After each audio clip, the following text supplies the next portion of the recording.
which was from the beginning, which we have heard, which we have seen with our eyes,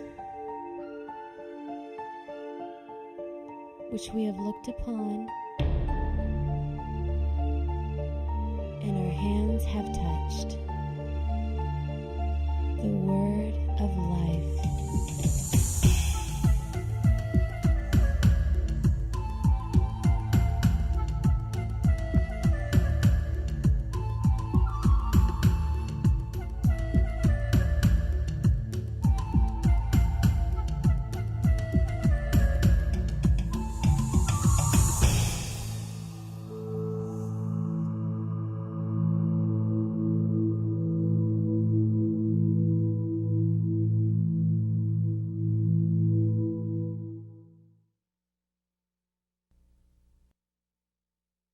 My walk with the Lord has been punctuated by mountaintop experiences and valley moments as well.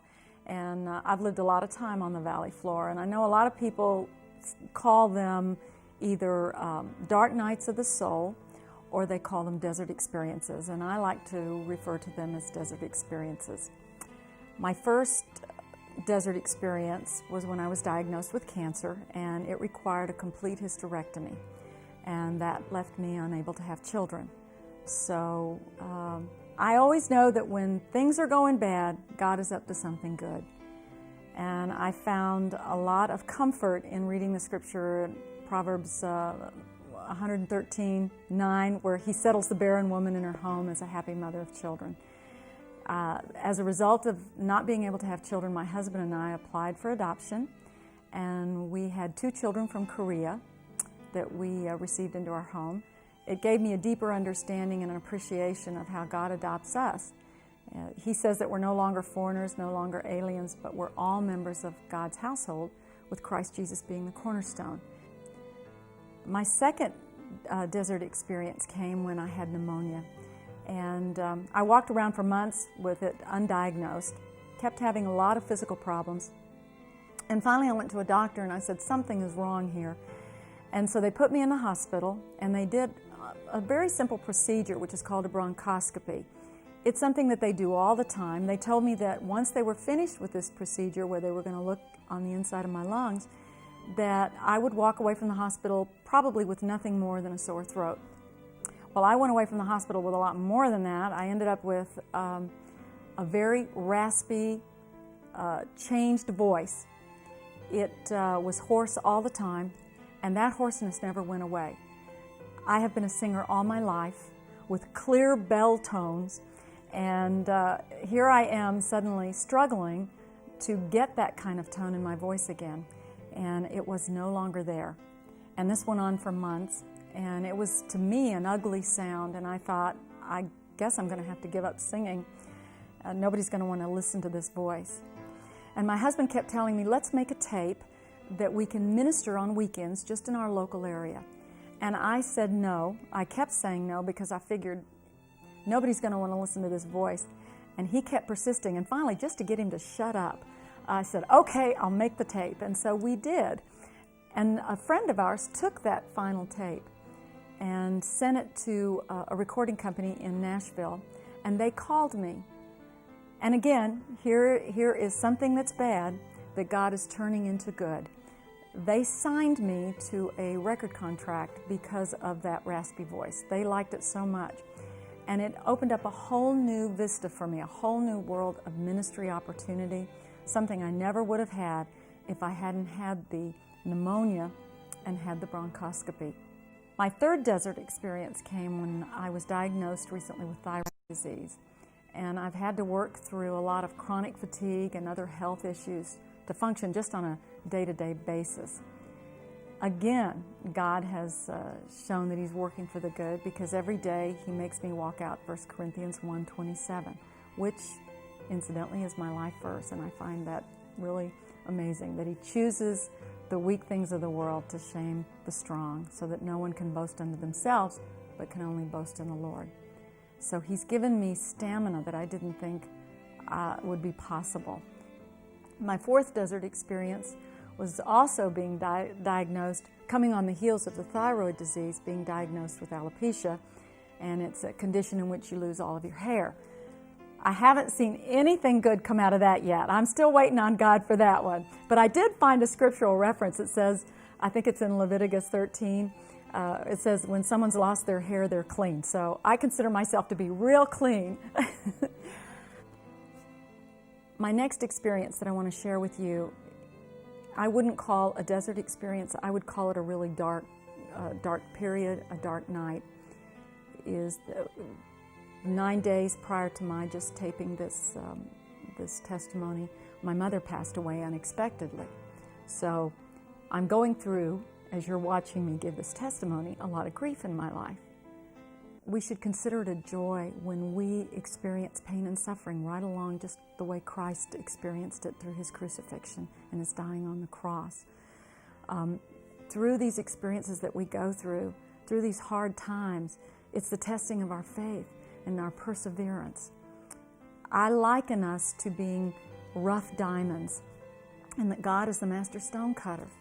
And to produce the greatest shine, the master stone cutter cuts and brings facets to a diamond to give it the most brilliance. Every cut hurts. Every cut makes us ache, and yet we're being cut and polished into the most beautiful stones, most beautiful diamonds for God's purposes. Oswald Chambers said that the experiences that we go through are not necessarily meant for ourselves, but they're meant to minister to others. And every time we go through a cut, it means that we can minister to others. It means that we have been given a hope and a purpose and a future for our lives. I can't imagine going through all of this and to have it have no meaning at all. I can't fathom that. I could no more accept that than the man in the moon. I don't want to be like the Israelites that traveled through the desert. God was providing for them, but they grumbled and they complained because it wasn't the way they expected it. And when they came to the Lord to worship him, God said, "You're bringing me tainted offering." I want my life to be a good offering to God. I don't want it to be tainted. We're not accidents. We're divined by God. He loves us. He cares about us. He knows we're going to go through hard times, but he also blesses us. It's just a blessing to wake up and be able to breathe in the morning. It's just a blessing. When I think of having lost my mother, it's a blessing to know that we can be in a family of God, that people can care about us. He never designed us to walk through our hard times by ourselves. He designed us to be a family. He designed us to share with one another, to have community. And it's my prayer that people out there would raise to embrace the church, would raise to embrace people out there that are fellow Christians walking through the same trials, that we would share with one another our struggles. That gives us strength and hope. So that's my testimony, and I'm sticking to it. Hello, and welcome once again to the amazing collection. I am so glad that we're starting the book of Numbers with the testimony clip that you just saw. That was our lovely Trace Balin, and now that you've seen her on video, you can see why we love her so much. She is a woman who, in her own words, has been in a desert of sorrow and confusion, of hurt, and yes, even of fear. And yet, never has it been one of unbelief. Hers is a story that proves trust in God brings rest.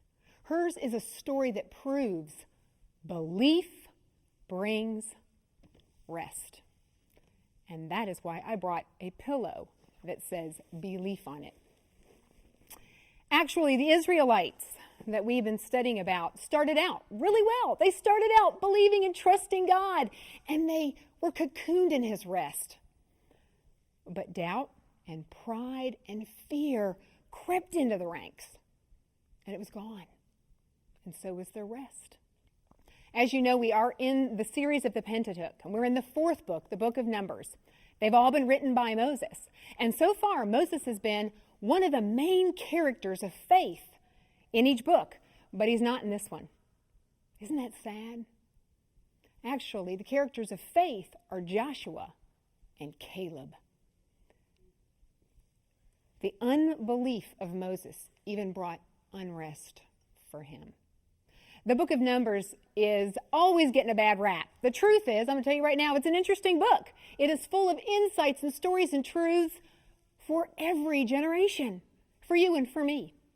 It's about real people and their relationship with God, and how when they believed, they had rest in Him.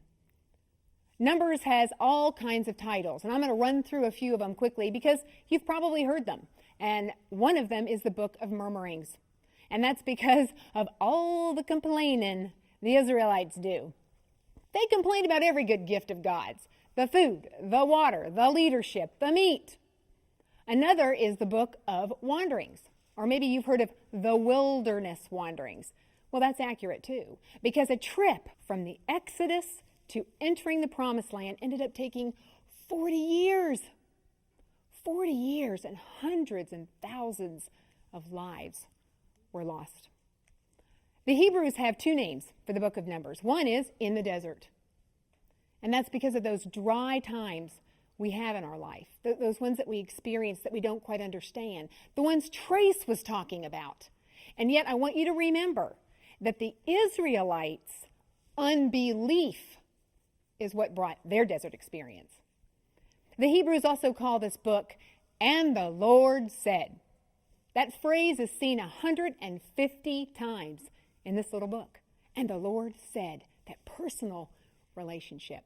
But it's actually from the Greek that the book of Numbers gets its title. And that's because of the census taking in chapters 1 and 26.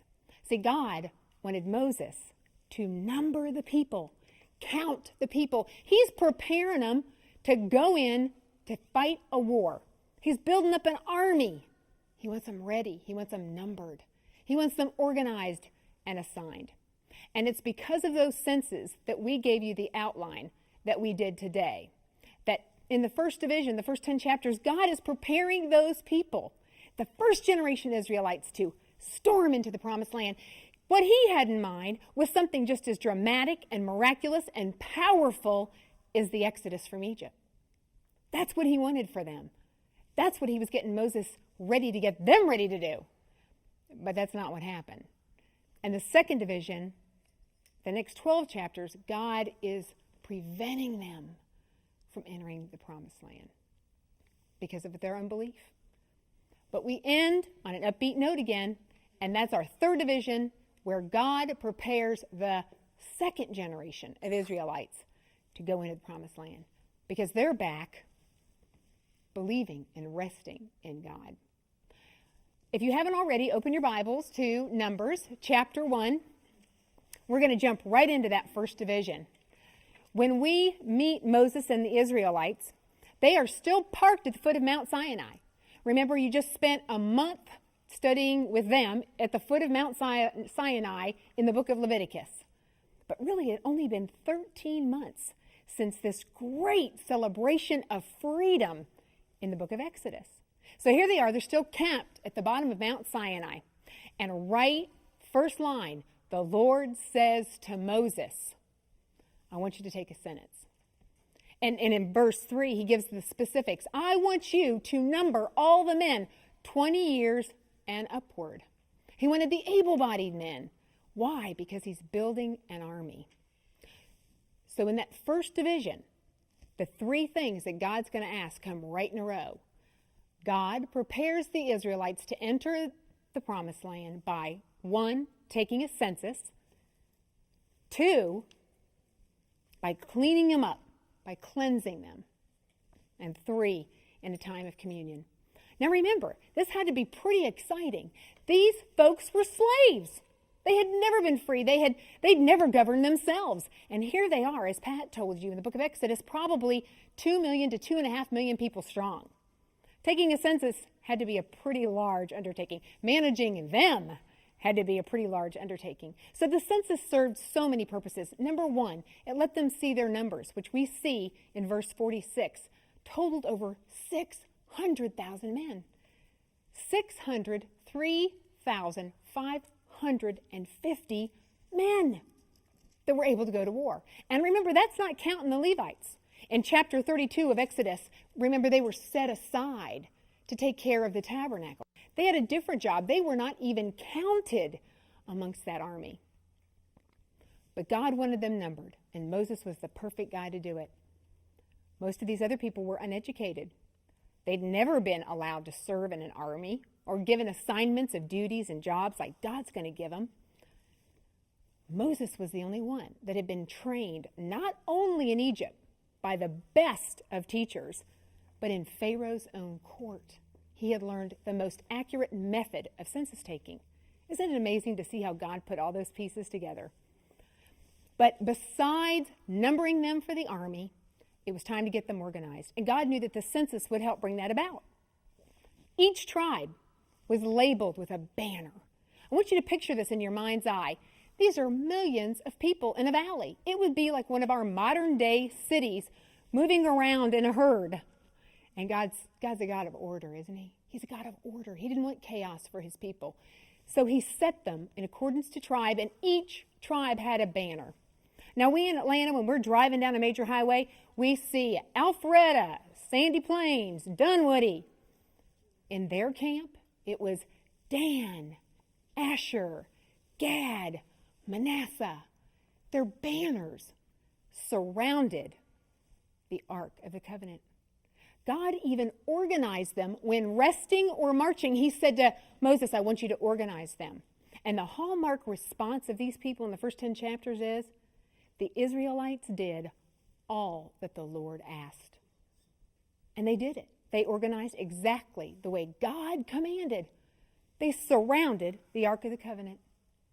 So when they were resting, God was literally visible in their midst, in the center of their camp.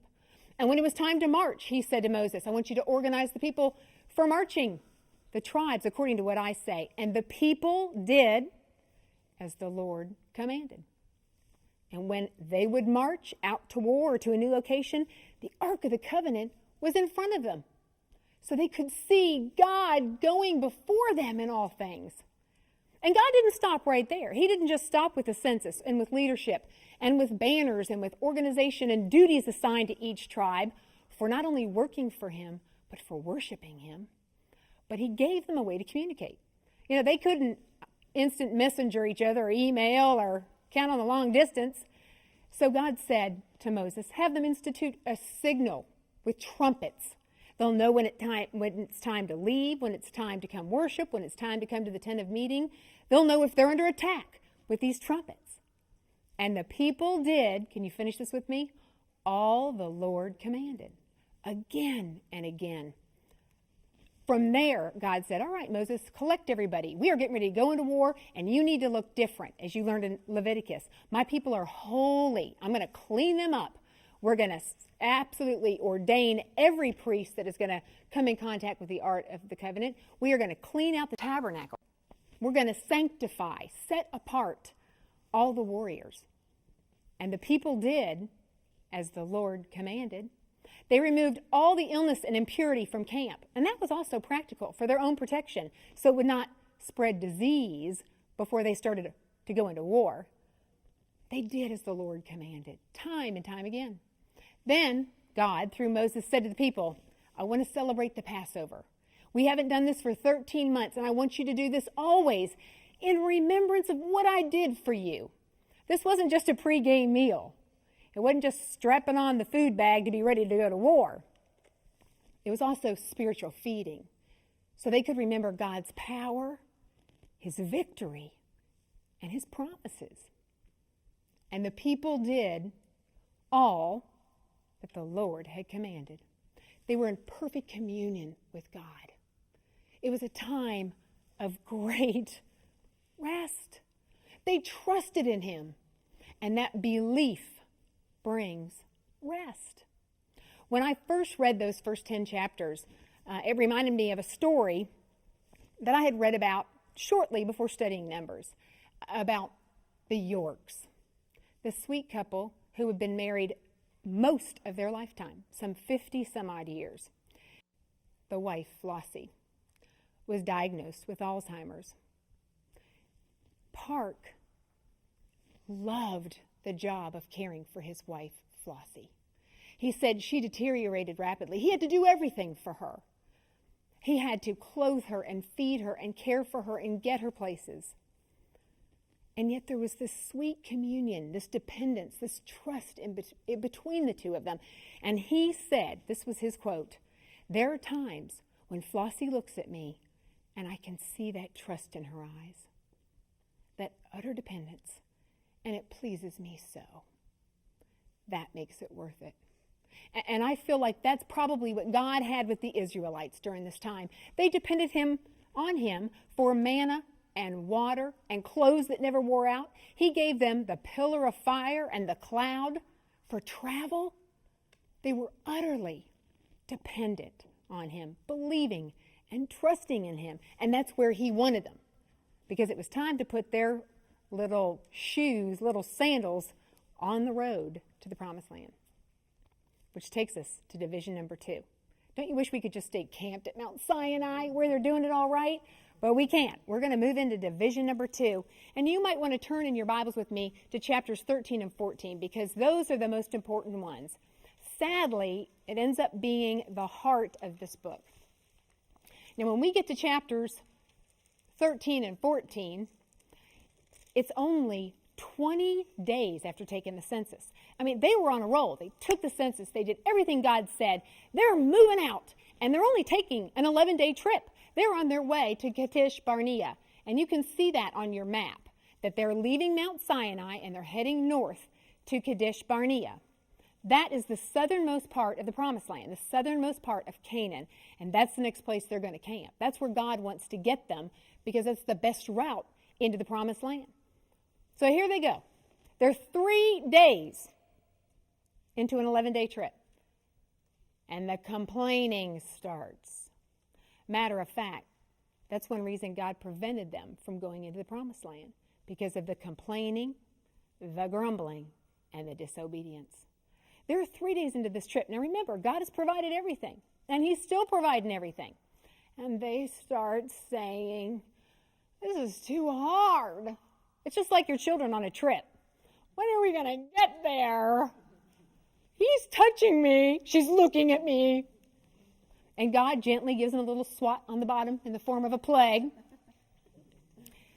And it's not 2 days later, the rabble starts complaining about, "There's not enough manna. We want meat. We miss all that food in Egypt." Now, let me tell you something. These people were slaves. They were not eating the food they're thinking they ate in Egypt. They ate scraps and barely had anything, but that's what the selective memory. They're thinking they're missing all this food they never even ate. And God sends in another swat on the bottom in the form of a plague. Now, I'd like to think by now I would have figured out I should not be grumbling and complaining, but they don't. The next thing they do is start grumbling about the leadership. Who would want to lead these people?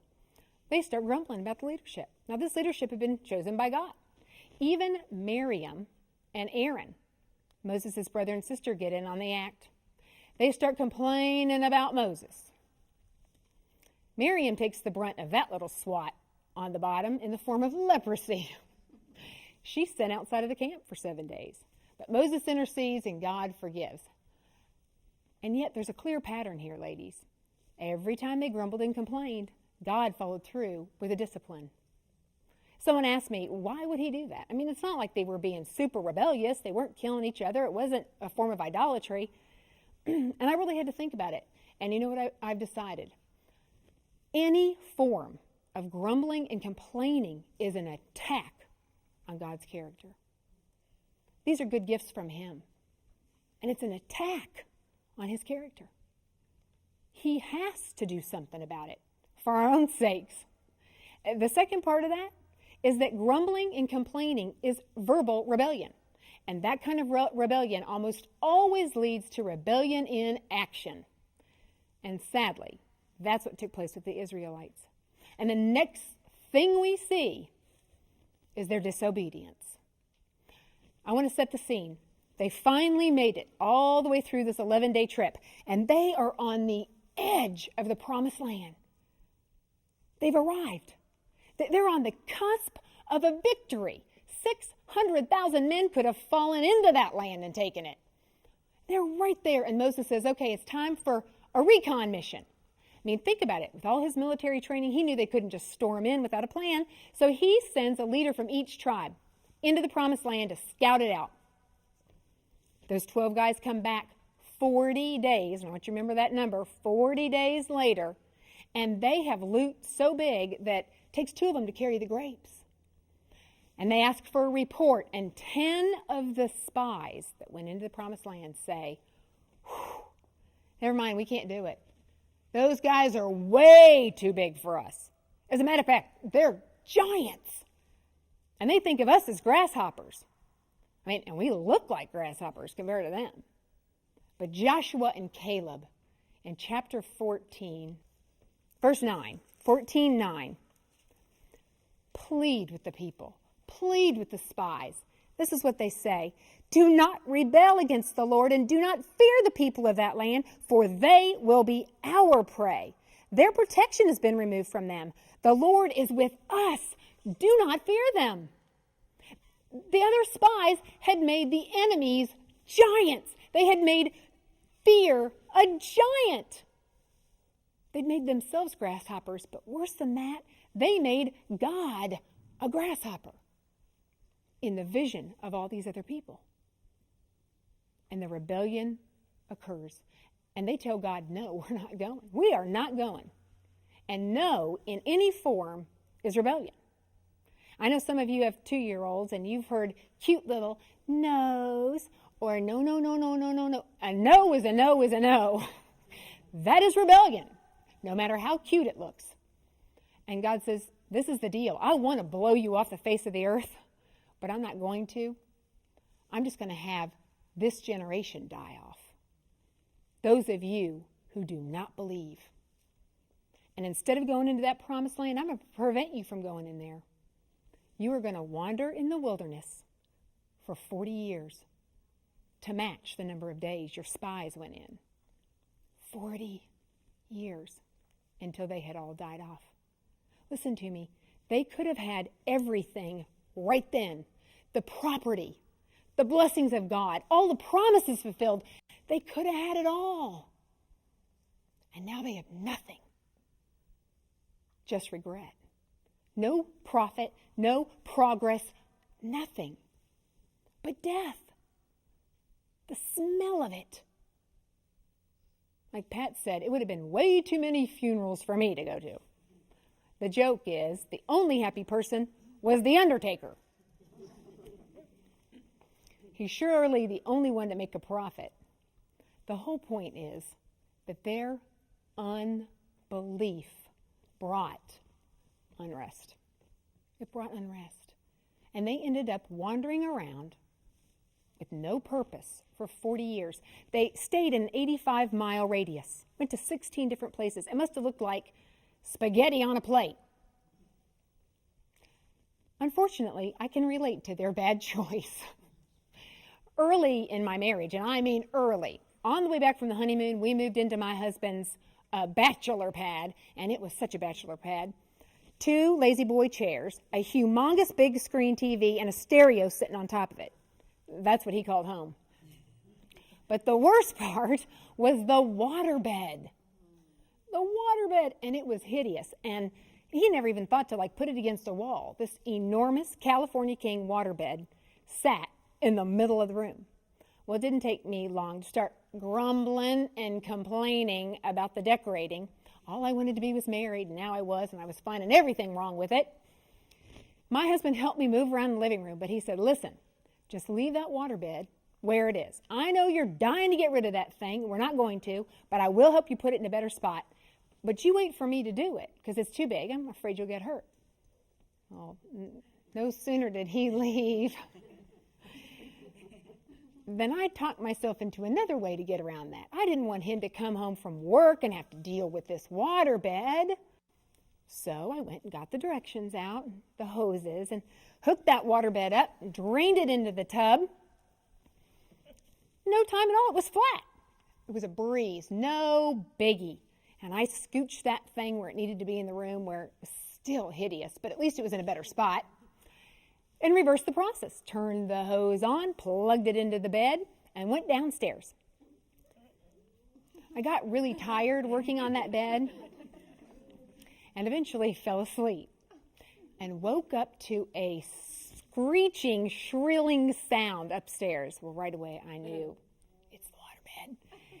Came through the doors, and there was what looked like a giant blue loaf of bread. I had so overflown it that it was almost as tall as I was. So, of course, I'm thinking, why didn't I just trust him? He said he would do it. He's going to kill me. He's just going to kill me. And to cover my tracks, I run in and start to drain this waterbed. Well, the motion from pushing this big blue bed caused it to lop over on me. And the next thing I know, I'm pinned under the blob. Oh, I was blobbed by the bed. Well, after a long series of events, I was rescued by a waterbed man who looked at this bed once we got it filled properly and said, well, ma'am, you have so far stretched the elasticity that it'll never be the same again. It probably won't be very comfortable.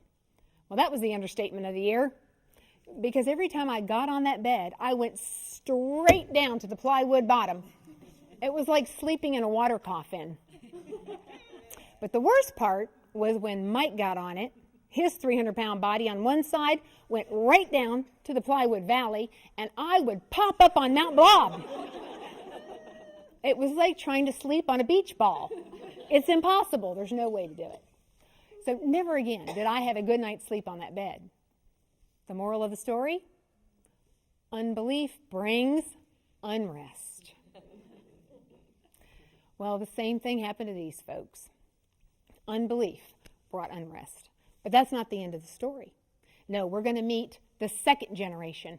And the second generation eventually gets led back right to the edge of the promised land again.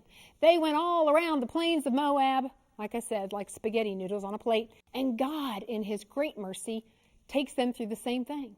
The census, the cleansing, and once again, the communion.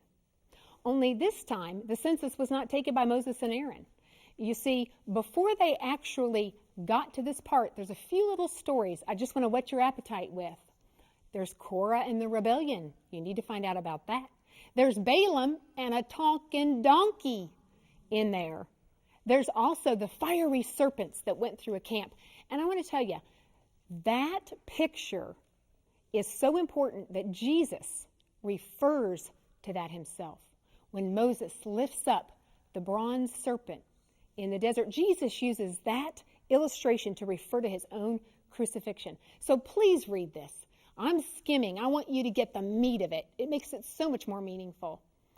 But Marian and Aaron eventually die. In the 40th year, they eventually die. So when it comes time to take the census again, Moses is taking it with Eleazar, Aaron's son. And the numbers have decreased. They're only at about 601,000 because of all that rebellion and all that loss. Think how sad this is. Hundreds of thousands of people had died. But sandwiched in there is a sad story about Moses. Remember, I started saying Moses was not the character of faith in this, but he too was a victim of unbelief. Of course, the people are complaining about not having enough water, and Moses takes it to God, which was great. And God says, don't worry about it, Moses. This is not too big for me. Just go and speak to the rock, and water will flow forth. But Moses, who has had a little anger problem in the past, remember he killed the Egyptian soldier and broke the tablets, gets to this rock and says to the people, you know what? We are sick of you. Well, that was his first mistake. We, he and God, in the same breath. We are so tired of your complaining, but we'll give you water anyway. And instead of speaking to the rock, he smacks it twice with his staff. Now God, in his mercy, still had the water flow out for the people. But he said, Moses, my rest you will not know. You will not go into the promised land. And when I first read that, I thought that was harsh. I thought, here he'd put up with these people all that time. But then I realized Moses didn't complain about that. He knew God was right, and he accepted it. He had rebelled, and it was based on unbelief. And God made sure, and you'll study more about this next week, it's so exciting, that Joshua was the person that took them into the promised land. So here we are. We're on the edge once again. They have been numbered. They have been counted. They have been organized. They are an army. All the leaders are in place. God cleans them up once again. And in Deuteronomy, you'll hear more about the offerings and the laws and the vows God asks them to take, because they're getting fired up. They're getting recommitted to go in there. And then they have the communion once again, the Passover. God, who loves them so much, that relationship. And you see how tender he is, his mercy, his passion, even his just punishments are in this book. And you see that covenant relationship. Once again, their belief is bringing rest. Now, what does that have to do with us here and now? Each one of you may be in a situation or have been in a situation where you can look at your circumstances as the giant from eyes of a grasshopper. And you might be sitting there right now thinking, my marriage problems are huge. My debt is astronomical. My pain is enormous. I can't believe God really wants me to go and reconcile my marriage, or keep my kids in public school, or forgive that person that was so hateful to me. But I want you to rethink it. You might be on the edge of the promised land. Even though it's felt like a wilderness, even though in Trace's words it felt like a dry desert, something you don't understand, you could be on the edge of a promised victory. A promised victory. You could be the next Joshua and Caleb to somebody else. You could be like Trace, whose song you get to hear now. It's called When the Well Runs Dry. Those desert times of believing in God. And unlike me in the waterbed, you should find rest in that.